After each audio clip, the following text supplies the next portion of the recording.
बिस्मिल्लाहिर्रहमानिर्रहीम। Dear students, मैं उम्मीद करता हूं कि आप सब खैरियत से होंगे। क्लास 9th सब्जेक्ट फिजिक्स की न्यू बुक का हम chapter number 1 physical quantities and measurements को लेके चल रहे हैं। आज का हमारा lecture number 13, topic number 1.12 precision and accuracy. याद रहे ये टॉपिक इस चैप्टर का बोर्ड पेपर के पॉइंट ऑफ व्यू से इंपॉर्टेंट टॉपिक है। आप तमाम स्टूडेंट्स इस टॉपिक को अच्छे से तैयार करेंगे अगर आपकी तवज्जो होगी, मेरी बातें गौर से सुनेंगे, समझेंगे, चीज़ें साथ साथ नोट करते जाएंगे, तभी ये टॉपिक आपको तैयार होगा। अगर आपने पूरी तवज्जो के साथ ये लेक्चर ना सुना, ये कभी भी आपको टॉपिक तैयार नहीं होगा। तो इसलिए वीडियो लास्ट तक देखें, मेरी बातें गौर से सुनिएगा, समझिएगा और चीज़ें साथ साथ नोट करते जाए। इंशाल्लाह भी बैठे बैठे ये टॉपिक आपको तैयार हो जाएगा। तो जल्दी से वीडियो को लाइक कर लें, चैनल को ज़रूर सब्सक्राइब कर लें, प्यार मोहब्बत दिखाएं, क्योंकि ये सारी मेहनत ना सिर्फ आपके लिए करते हैं ताकि आपकी फिजिक्स की तैयारी हो जाए, आपका पेपर अच्छा हो जाए, आपके अच्छे मार्क्स आ जाएंगे और इंशाल्लाह ज़रूर अच्छे मार्क्स आएंगे। इंशाल्लाह भी ज़रूर कमेंट सेक्शन में लिख दें और चैनल को भी ज़रूर सब्सक्राइब कर दें। स्टार्ट करते हैं। Dear students, precision and accuracy की डेफिनेशन ना बुक दो तरह से करती है। दोनों डेफिनेशंस आपको यहाँ पे बताएंगे, समझाएंगे, बहुत ही आसान टॉपिक कर देंगे आपके लिए इंशाल्लाह। बस पहली बातें गौर से सुनिएगा, सही है। तो अब डेफिनेशन करने से पहले ना एक छोटी सी एग्जाम्पल पहले समझें। एग्जाम्पल से आपको क्लियर होगा कि भाई डेफिनेशन क्या कह रही है। तो यहां पे कुछ मेजरमेंट्स हमने ली हैं 1.1, 1.2, 1.2, ये 3 मेजरमेंट्स हैं डिफरेंट। अब डियर स्टूडेंट्स, हमें कैसे पता चलेगा कि ये जो हमने मेजरमेंट्स ली हैं ये किस इंस्ट्रूमेंट से ली गई है? तो वो आपको तरीका मैं प्रीवियस लेक्चर में सिखा चुका हूं कि पॉइंट के बाद देखें कितने डिजिट आ रहे हैं।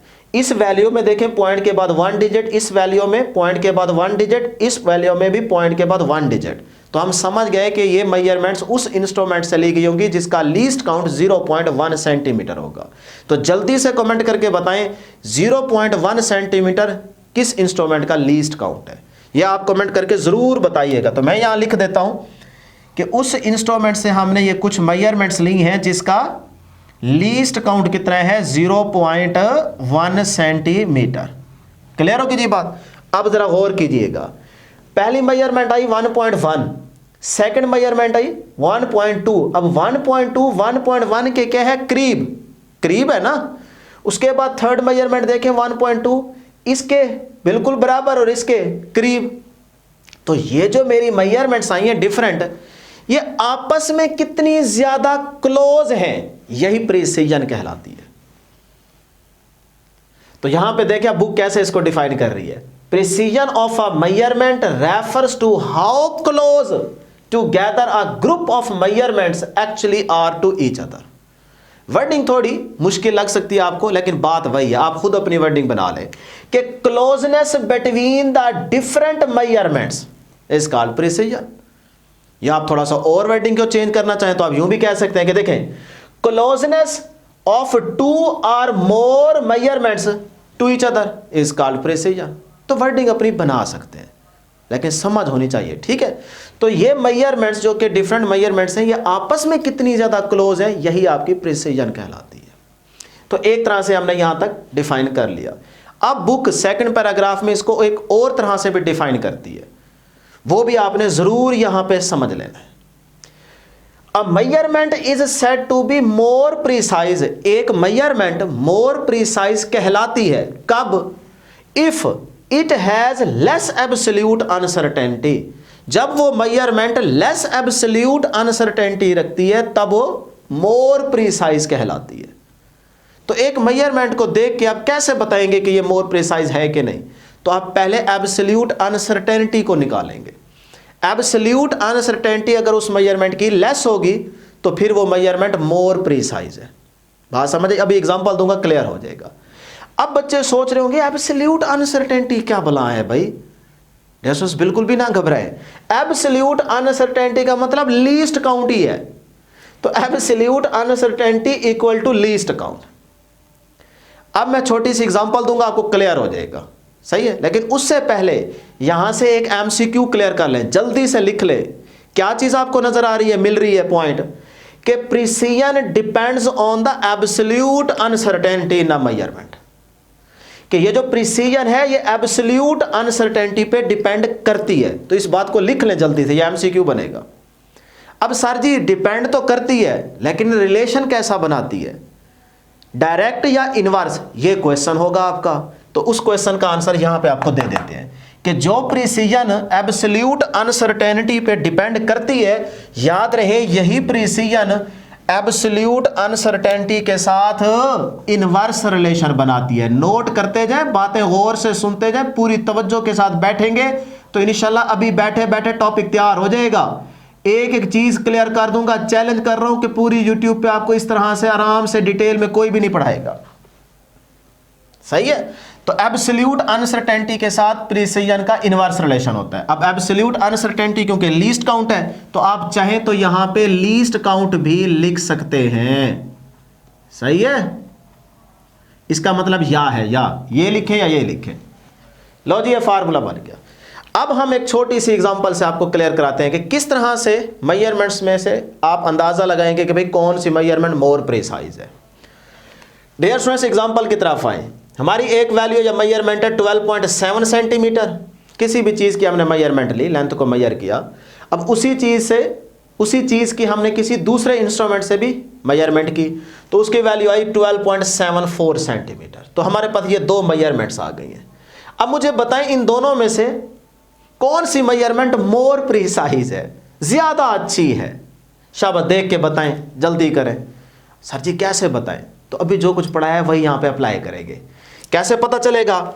एब्सोल्यूट अनसर्टेनिटी से पता चलेगा। एब्सोल्यूट अनसर्टेनिटी जिसकी कम होगी, लेस होगी, वो मोर प्रिसाइज होगी। तो पहले इसका मतलब इसकी एब्सोल्यूट अनसर्टेनिटी देखते हैं और फिर इसकी देखते हैं, वहां से हमें पता चलेगा। एब्सोल्यूट अनसर्टेनिटी क्या है? Least count. तो इसका लीस्ट काउंट कैसे पता चलेगा? वो डियर स्टूडेंट्स आप यहां से देख लें कि पॉइंट के बाद एक डिजिट आ रहा है तो इसका मतलब ये जो मेजरमेंट ली गई है ये उस इंस्ट्रूमेंट से ली गई है जिसका लीस्ट काउंट शाबाश 0.1 सेंटीमीटर होगा। अब ये किसका होता है आप बताएंगे। उसके बाद डियर स्टूडेंट्स 12.74 पॉइंट के बाद दो डिजिट आ रहे हैं तो इसका मतलब यहां से हमें पता चल गया कि ये जो मेजरमेंट ली गई है किस इंस्ट्रूमेंट से ली गई, ये आप कमेंट करके बताएंगे। लेकिन यहां से हमें पता चल गया कि ये उस इंस्ट्रूमेंट से ली गई है जिसका लीस्ट काउंट 0.01 सेंटीमीटर होगा। लो जी, क्लियर हो गया। अब आप देख सकते हैं कि लीस्ट काउंट को देख के बताएं कि इन दोनों मेजरमेंट में से कौन सी मेजरमेंट मोर प्रिसाइज है। तो जरा गौर करें, 0.1 छोटा है या 0.01 छोटा है? तो 0.01 ये छोटी वैल्यू है। तो ये लीस्ट काउंट है ना इस वैल्यू का, मेजरमेंट का। तो जिसका लीस्ट काउंट कम होगा, जिसका लीस्ट काउंट कम होगा उसकी प्रिसीजन हाई होगी, वो मेजरमेंट मोर प्रिसाइज होगी। तो अब लीस्ट काउंट किसका कम है? बी वाली का। ये आ चुका है, ठीक है। तो इसका मतलब ये जो बी वाली वैल्यू है ये मोर प्रिसाइज है। जल्दी से लिख लें। तो हमने ए और बी में से बताना था ना, तो हमने बता दिया कि भाई ये जो बी वाली है ये है जी मोर प्रिसाइज। है कोई मुश्किल काम? नहीं ना। चलो जी, ये टॉपिक एंड हो चुका है। डेफिनेशन समझाई एग्जाम्पल से, फिर अच्छी डेफिनेशन की, वहां से मतलब बताया, एक एमसीक्यू बताया, फिर उसी चीज का फार्मूला बना के दिया, फिर वहीं से एक एग्जाम्पल समझा दी कि जब डिफरेंट मेजरमेंट्स आपको दी जाए तो उसमें से देख के आप कैसे बताएंगे कि कौन सी मेजरमेंट मोर प्रिसाइज है। तो उसका लीस्ट काउंट से अंदाजा लगाएंगे या उसको देख के बता सकते हैं, जैसे मैंने अभी आपको बता दिया। यही कुछ आप तैयार करेंगे, बस कहानी खत्म। अब आ जाए जी एक्यूरेसी की तरफ।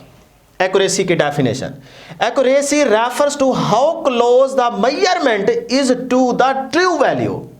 उससे मिलती जुलती है लेकिन थोड़ी समझने वाली डेफिनेशन है। Accuracy refers to how close a measurement is to the true value. क्या मतलब मैं समझाता हूं। छोटी सी एग्जांपल लेते हैं। कुछ मेजरमेंट्स लिए हमने 1.1, 1.2, 1.22। अब ये हमारे पास मेजरमेंट्स हैं। अब क्या करेंगे, वहां तो था ना कि closeness between the different measurements. बस यहां पे जरा गौर से सुनिएगा, ये जो मेजरमेंट्स आई हैं सबसे पहले इन मेजरमेंट्स का आपको एवरेज निकालना होगा। तो इन 3 मेजरमेंट्स का एवरेज कैसे निकालेंगे? तीनों वैल्यूज को सम करें और 3 पे डिवाइड कर दें तो इसका एवरेज आ जाएगा 1.2। निकाल के देख लें कैलकुलेटर पे, शाबाश। यहीं पे वीडियो को पॉज करके निकाल लें एक दफा ताकि आपको मेरे पे विश्वास हो जाए। तो हमने इन 3 मेजरमेंट्स का एवरेज निकाला, वो आया 1.2। तो ये मेरी बन गई average measured value. Average measured value आ गई 1.2। अब हमारे पास एक एक्चुअल वैल्यू होगी जिसको हम कहते हैं ट्रू वैल्यू। एक्चुअल वैल्यू को हम ट्रू वैल्यू कह रहे हैं और वो हम लेट कर लेते हैं 1.3 है। तो मेरी एक्चुअल वैल्यू या ट्रू वैल्यू क्या है 1.3। तो अब डियर स्टूडेंट्स यहां पे गौर से सुन लें, closeness between the average measured value and actual value या true value is called accuracy. वहां था डिफरेंट मेजरमेंट्स के बिटवीन जो क्लोजनेस है उसको प्रिसीजन कहते हैं। यहां क्या है कि एवरेज मेजर्ड वैल्यू जो कि यहां से एवरेज निकला, एवरेज मेजर्ड वैल्यू और एक्चुअल वैल्यू मतलब कि ट्रू वैल्यू के बिटवीन जो क्लोजनेस है उसको एक्यूरेसी कहते हैं। तो क्लोजनेस लिख लें, closeness between the average measured value and the true value या actual value is called accuracy. ये है डेफिनेशन जिसका मतलब मैंने आपको समझा दिया। अब पता चल गया ना, समझ आ गई। अब डियर स्टूडेंट्स बुक इसको एक और तरह से भी डिफाइन करती है। ये आप जब थ्योरी का पैराग्राफ पढ़ेंगे उसमें लिखी हुई है, मैंने देखें बड़े आराम से जो कुछ याद करने वाला है वही समझा रहा हूं, वही आपको तैयार करवा रहा हूं तरतीब के साथ। तो इसलिए इसी टॉपिक को आपने अच्छे से तैयार करना है और इसी तरह से करना है। अब बुक इसको एक और तरह से डिफाइन करती है, वो ये है तरीका। अब measurement is said to be more accurate, एक मेजरमेंट मोर एक्यूरेट तब कहलाएगी जब if it has less fractional uncertainty. एक मेजरमेंट की जब फ्रैक्शनल अनसर्टेनिटी लेस होगी, वो लेस फ्रैक्शनल अनसर्टेनिटी रखती होगी, तब वो मोर एक्यूरेट होगी। ये भी एग्जांपल से समझेंगे, अभी इंशाल्लाह क्लियर हो जाएगा। अब ये फ्रैक्शनल अनसर्टेनिटी क्या बला है भाई सर जी, फ्रैक्शनल अनसर्टेनिटी के बारे में भी बता दें। तो डियर स्टूडेंट्स गौर से सुन ले, फ्रैक्शनल अनसर्टेनिटी होती है least count divide by measured value. Simple formula है फ्रैक्शनल अनसर्टेनिटी का, fractional uncertainty equal to least count divided by measured value. इस तरह आप फ्रैक्शनल अनसर्टेनिटी निकाल सकते हैं, अभी मैं निकाल के दिखाऊंगा। क्लियर, फार्मूला याद हो गया। अब एक चीज होती है परसेंटेज अनसर्टेनिटी। तो वो जो आपके पास परसेंटेज अनसर्टेनिटी होगी या आप सिंपल कह सकते हैं परसेंटेज अनसर्टेनिटी, वो डियर स्टूडेंट्स आपके पास होती है कि सिर्फ इस फार्मूले में आप 100 से मल्टीप्लाई कर दें। ये भी लिख लें, सही है। अब आ जाए जी, नोट बड़ा इंपॉर्टेंट, क्या यहां से एमसीक्यू मिला कि ये जो एक्यूरेसी है ये डिपेंड करती है फ्रैक्शनल अनसर्टेनिटी पे। जैसे पीछे बताया था कि प्रिसीजन डिपेंड करती है एब्सोल्यूट अनसर्टेनिटी पे, उसी तरह से ये पॉइंट भी नोट कर लें कि एक्यूरेसी जो है वो डिपेंड करती है फ्रैक्शनल अनसर्टेनिटी पे। यही बात यहां पे लिख दी है कि accuracy depends on the fractional uncertainty in a measurement. Book में ये लाइन लिखी हुई है। क्लियर। अब डियर स्टूडेंट्स अगर एक्यूरेसी डिपेंड करती है फ्रैक्शनल अनसर्टेनिटी पे तो ये किस तरह का रिलेशन बनाती है, डायरेक्ट या इनवर्स? तो फिर यहां पे भी लिख लें कि एक्यूरेसी जो है ये फ्रैक्शनल अनसर्टेनिटी के साथ इनवर्स रिलेशन बनाती है, या फ्रैक्शनल अनसर्टेनिटी की जगह आप कह सकते हैं परसेंटेज अनसर्टेनिटी। क्लियर। तो जिस मेजरमेंट की फ्रैक्शनल अनसर्टेनिटी या परसेंटेज अनसर्टेनिटी लेस होगी वो मोर एक्यूरेट होगी। अब एग्जांपल से समझ लेते हैं। देखो जी, एग्जांपल लेते हैं। हमारे पास एक मेजरमेंट है लेंथ L1, यानी कि हमने किसी चीज़ की लेंथ को मेजर किया, तो मेजरमेंट आई 25.5 सेंटीमीटर। फिर उसी चीज़ की मेजरमेंट हमने किसी और इंस्ट्रूमेंट से ली, वो I G L2 is equal to 0.45 centimetre. तो ये हमारे पास दो मेजरमेंट्स आ गई। अब आप इन दोनों मेजरमेंट्स को वैल्यूज़ को देख के बताएं कौन सी मेजरमेंट या वैल्यू एक्यूरेट है, किसकी एक्यूरेसी ज़्यादा है, L1 वाले केस की L2 की? जल्दी से बताएं। सर जी कैसे बताएं? अभी आपको तरीका बताया कि सबसे पहले फ्रैक्शनल अनसर्टेनिटी या कह लें परसेंटेज अनसर्टेनिटी निकालें। इसकी भी परसेंटेज अनसर्टेनिटी निकालें, इसकी भी निकालें, वहां से हमें पता चल जाएगा। जिसकी परसेंटेज अनसर्टेनिटी लेस होगी वो मोर एक्यूरेट होगी। इनवर्स रिलेशन है ना, तो निकालना सिखा देता हूं। L1 है लेंथ, इसकी परसेंटेज अनसर्टेनिटी कैसे निकालेंगे? ये फार्मूला आपके सामने है, least count divide by measured value multiply 100 कर दें, तो ये परसेंटेज अनसर्टेनिटी का फार्मूला बन जाएगा। तो डियर स्टूडेंट्स करें, फटाफट खुद करें। लीस्ट काउंट, सर जी इसका लीस्ट काउंट हमें कहां से पता चलेगा? भाई पॉइंट के बाद 1 डिजिट है ना, तो इसका मतलब इसका लीस्ट काउंट होगा 0.1 सेंटीमीटर। और इधर देखें पॉइंट के बाद 2 डिजिट है, तो इसका मतलब इसका लीस्ट काउंट होगा 0.01 सेंटीमीटर। क्लियर होगी ये बात? अब मैं यहां से इसको हटा देता हूं, लिख लिया होगा ना आपने, तो मैं यहां से इसको हटा देता हूं। अब आप खुद करें, शाबाश, जल्दी से करें जी। लीस्ट काउंट इसका क्या आया 0.1 डिवाइड बाय मेजर्ड वैल्यू, लिखे ना, लिखें बेटे जल्दी से। 0.1 डिवाइड बाय मेजर्ड वैल्यू कितनी है 25.5, तो 0.1 डिवाइड बाय 25.5 मल्टीप्लाई 100, क्या आंसर आएगा? आंसर आएगा डियर स्टूडेंट्स 0.4%। अब इसका निकालें तो least count divide by measured value multiply by 100, तो लीस्ट काउंट इसका क्या होगा 0.01 डिवाइड बाय 0.45 मल्टीप्लाई 100, तो क्या आंसर आया जल्दी से बताएं? ये आता है 2%। लो जी, परसेंटेज अनसर्टेनिटी इसकी भी आ गई, इसकी भी आ गई और इसकी भी आ गई। अब बताएं परसेंटेज अनसर्टेनिटी ज्यादा किस केस में है? तो परसेंटेज अनसर्टेनिटी ये ज्यादा है, ये क्या है लेस। तो जिसकी परसेंटेज अनसर्टेनिटी लेस होगी वो मोर एक्यूरेट होगी। तो इसका मतलब इसकी परसेंटेज अनसर्टेनिटी लेस है, तो ये L1 जो है ये मोर एक्यूरेट होगी। तो यहां पे लिख लीजिएगा कि ये वाली वैल्यू क्या है मोर एक्यूरेट। लो जी, था कोई मुश्किल काम? तो इस तरह से आपने मेजरमेंट से बताना होगा कि कौन सी वैल्यू या मेजरमेंट मोर एक्यूरेट है और लेस एक्यूरेट है। बता दिया, क्लियर? कोई था मसला? नहीं। सिंपल डेफिनेशन एग्जांपल से समझाई, फिर एक और डेफिनेशन बताई जिसमें फ्रैक्शन अनसर्टेनिटी बराबर होती है least count divide by measured value, और परसेंटेज अनसर्टेनिटी का फार्मूला यही होता है लेकिन मल्टीप्लाई आगे 100 कर देते हैं। एमसीक्यू बनाया, फार्मूला समझा दिया, एग्जांपल ली जिससे आपको कैलकुलेशन बताइए कि भी किस तरह से आप पता लगाएंगे कि कौन सी वैल्यू या मेजरमेंट मोर एक्यूरेट है। क्लियर होगी जी बात? अब आ जाए कि पूरी जो सारी चीज मैंने समझाई है ना आपको, इसको बिल्कुल क्लोज करने लगे हैं और वो एक छोटे से एमसीक्यू में बंद हो जाएगी। बुक ये एग्जांपल या डायग्राम आपको बता रही है, मैं समझा देता हूं। डियर स्टूडेंट्स जरा गौर से अब सुनिएगा बात। आपके हाथ में सपोज करें गन है, अब आप बुलेट छोड़ते हैं मतलब फायर करते हैं।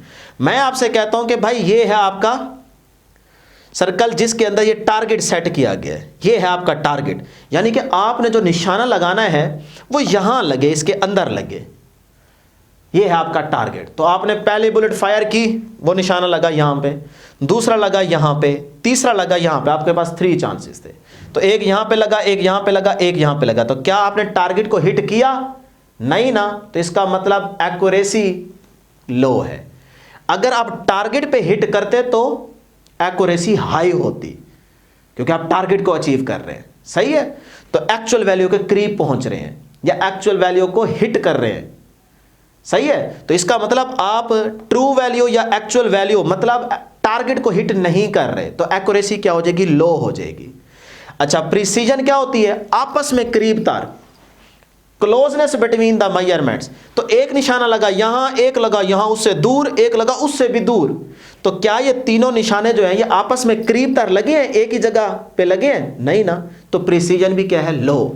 तो हम कहेंगे कि इस केस में हमारे पास प्रिसीजन, देखो निशाने बड़े दूर दूर हैं, आपस में करीब नहीं हैं, तो इसका मतलब प्रिसीजन क्या होगी? लो होगी।